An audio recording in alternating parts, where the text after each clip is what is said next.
So in this video, I'm going to show you a basic finger exercise to help you build speed and gain confidence, as well as show you some basics on how to use your fretting hand. But first, hit that bell icon and the subscribe button down below so you catch all my newest videos to help you become a better guitar player. Now let's get picking.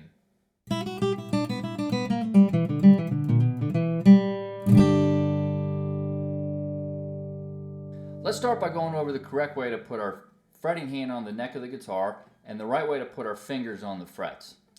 The first thing we need to do is make sure that we're relaxed, that our guitar is perpendicular to our body, and that the neck is either horizontal or just slightly elevated. We want to have our elbow out slightly. We don't want to tuck it in close to our bodies, and we don't want to have it hanging way out here. We want to have our arm parallel to the frets or perpendicular to the neck of the guitar. Okay? We can really get our hand in a good position just by resting it naturally to the side, our hand underneath the neck, and just gently lifting it up towards the neck of the guitar. We don't want to do any crazy movements like this because these all introduce tension into our bodies, and that's going to make it more difficult to play cleanly and smoothly.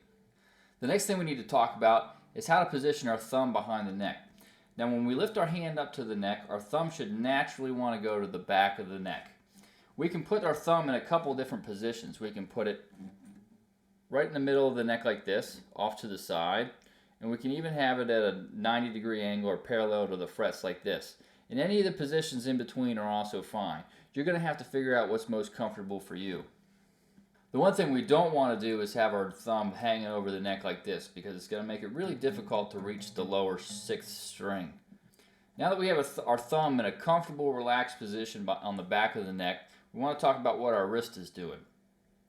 In general, our wrist stays pretty straight in line with our forearm, and when we need to reach some of the lower strings, the way we allow our fingers to do that is by pushing our wrist forward like this.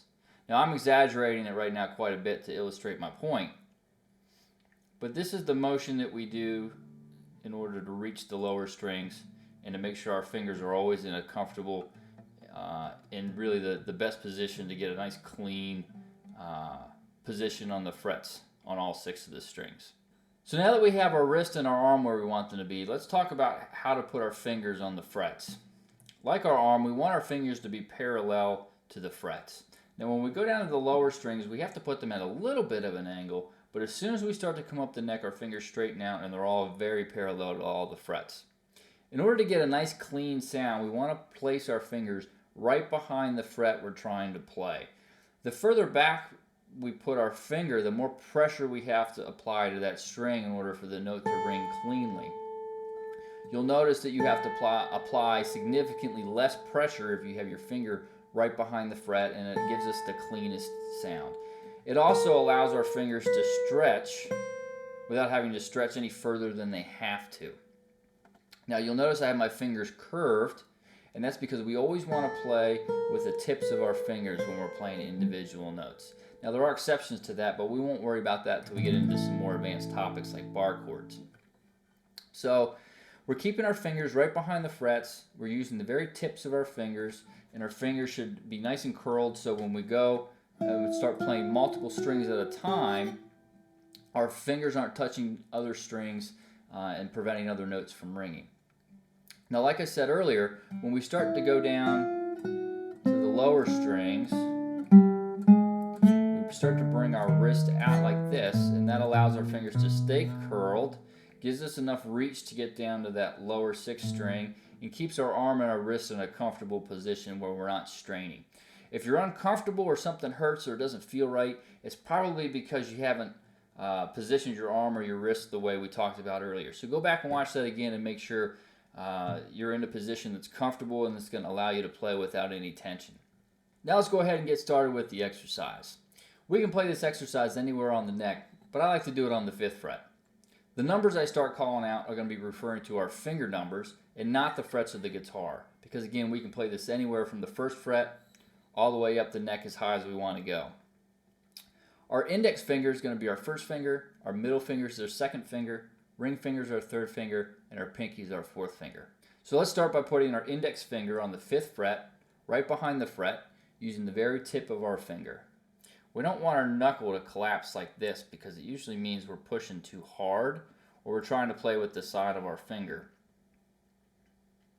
Just push down just hard enough to make the note ring cleanly. Now, the way this exercise is going to work is we're going to play our first finger, which is, in this case is on the 5th fret.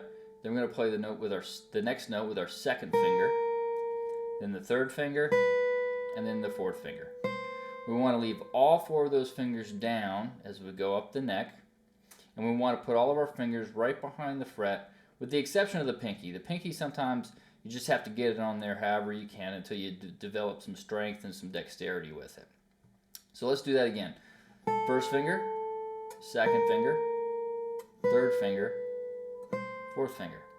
You want to make all of those notes sound nice and clean, and you want to play them in an even, steady speed with 4 down strokes with the pick.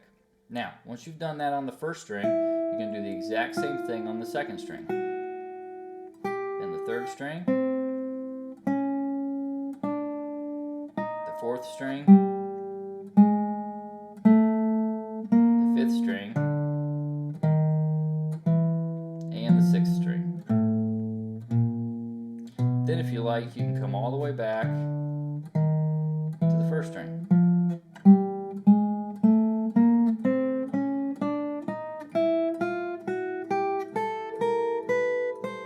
Now you can do this exercise in several different ways. You can play it 2 times on each string. You can play each note more than once.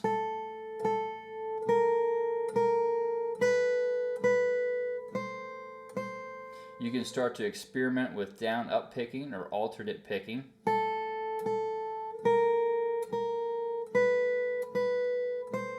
Or really my favorite way is to pair it with this picking pattern that I show you in another video as a basic picking exercise for beginners. The way that one goes is we do 4 quarter notes with down strokes, and then we do 4 eighth notes. And you can do this 2 different ways. You can do each note twice, or you can do each note twice as fast. So let me do that again. Quarter note, eighth notes, and the same thing on the next string.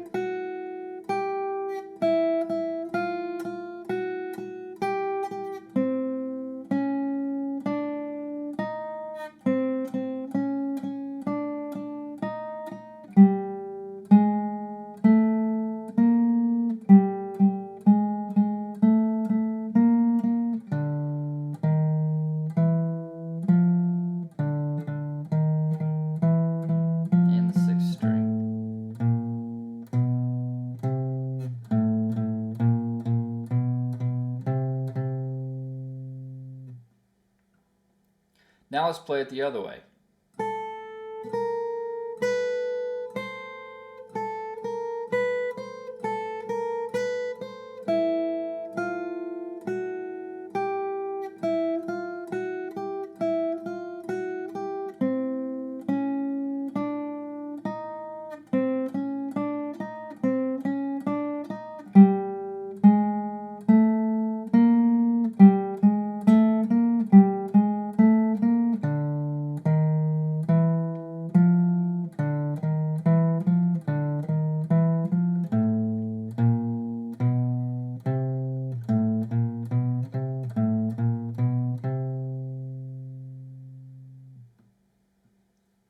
So there's an exercise to help you build some speed and confidence. If you're having trouble with your picking hand, check out my video on how to hold the pick.